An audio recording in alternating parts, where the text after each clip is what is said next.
morning, everyone. Thank you all for attending. Today I'm going to talk a little bit about home internet security. As you all remember, not too long ago, you were able to protect your homes by just locking your windows and doors and feeling safe about protecting your families. That's really changed. It's an unfortunate situation, but it's a new paradigm, a new world that we live in. Hackers can now hack into your home, and you are at risk from a privacy and security perspective. As you all know, it seems like everything that we have today is a connected device, from smart TVs to wearables. Unfortunately, the companies that manufacture these devices are not security companies. It's like opening up your doors and your windows and walking out of your house. You're actually that exposed and that vulnerable. The FBI has said that they have 25,000 calls last year just for ransomware alone. That's just the tip of the iceberg. In fact, the FBI director is on record stating that when he goes home, he covers his webcam. Now, if he doesn't feel safe, how can each of us? Unfortunately, criminal hackers can get into your home, your most sacred place. They can watch you and your baby monitors. They can stalk you through your security monitors that are designed to keep you secure. And once they're in your network, they can attach and attack anything. They can get into your PC. They can take your files. They can take your passwords. Ask any celebrity, they can take your photos. Anything that's important. They can expose your life from a digital perspective and exploit everything about you personally, not to mention the financial risk. We at CUJO have over 50 years of experience in cybersecurity and protecting major corporations.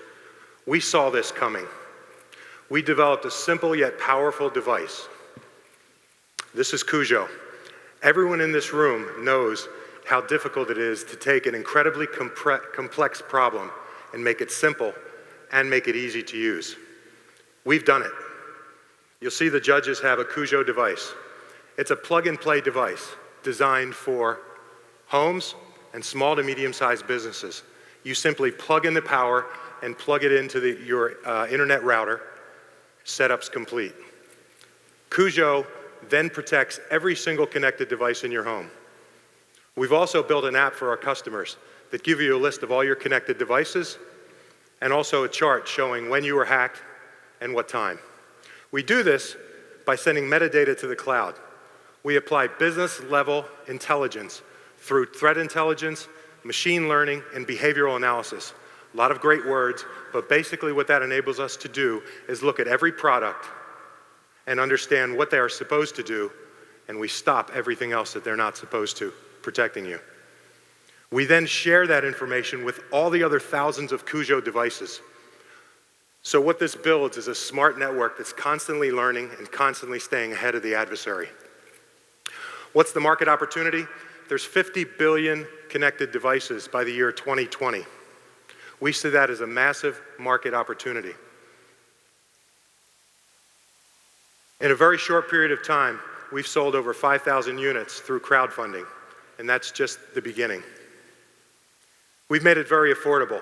The CUJO device is $99, and we charge $8.99 per month to keep you protected at a business-level security level. We good? Your time is up, Richard. We're good. Thank you. All right. That is amazing. That is freaking amazing. Okay, judges.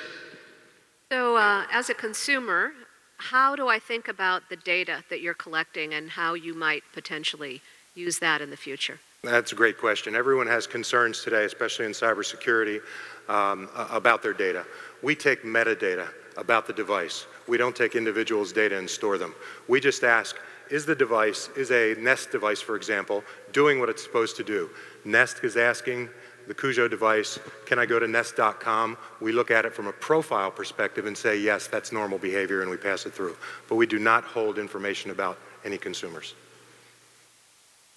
If somebody's using this, do they still need software security solutions on individual devices, or does this replace everything? This replaces everything. This sits in line with the router and automatically identifies everything on your network. There's no setup. You just literally plug it in, plug it into power, and it automatically understands what's on your network.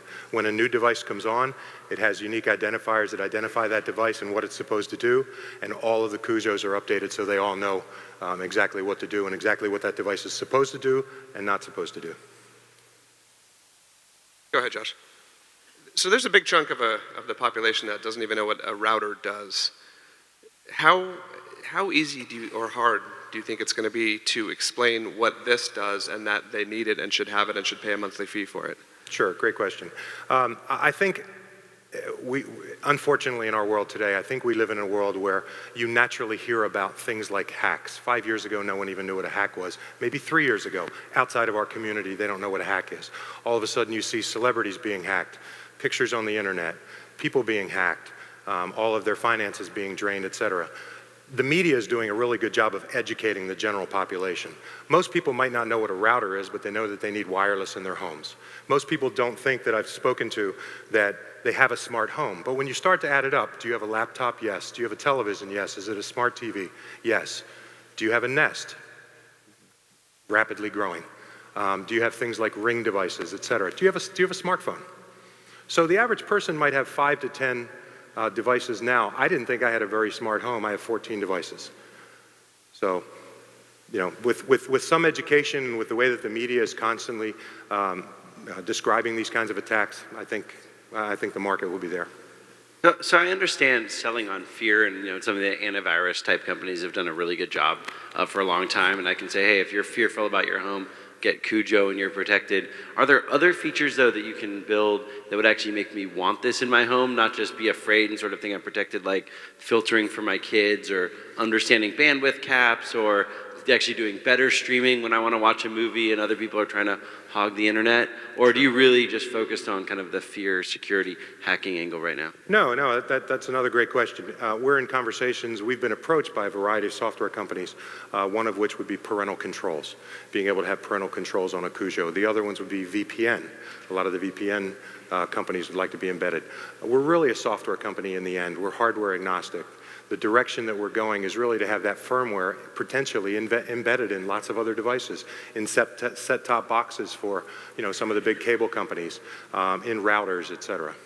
So that really goes back to one of the thoughts I had around this, which is distribution strategy. What's the channel? Because as I think about your earlier question of how do I educate the market and the public and all of that, wouldn't I as a consumer think about expecting my ISP to give me this capability, or Comcast, or one of the major companies that I'm already paying one of those recurring revenue streams to? That's right. A lot of people would expect you to, and that's why we're in conversations with some of the set-top box folks and other organizations where we can either embed the software or we can sell the device. So you're right. Talk to me about why you came up with this form factor.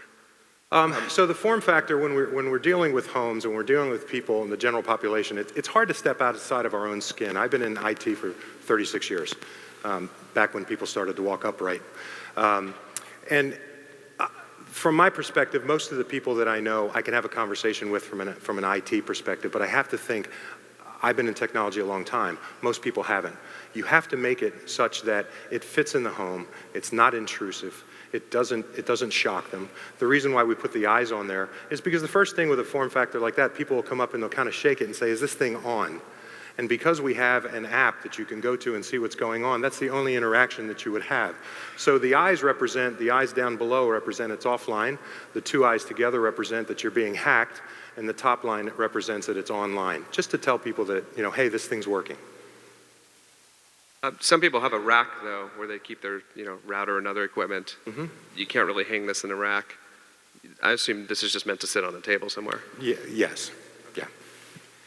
I guess, I was kind of curious about the competition. Like, what's this? I know some of the router companies have firewalls and so forth, but what's to stop the routers from building back into this? And maybe related to that, would there be room for your interest in building into being a router as well? We're in conversations with router companies now, but routers in general, historically, have not been as sophisticated a device as a device like that. So they don't have the power that's resident in the router to be able to do it. They would have to completely retool. Some of the new router companies, because they're trying to encroach on the market and they see market opportunities, are labeling themselves as security devices, but they're really not cloud-based true cybersecurity companies. They can embed that technology into their router and have a major advantage. Excellent. Richard, thank you. Let's give him a round of applause. Thank you, judges.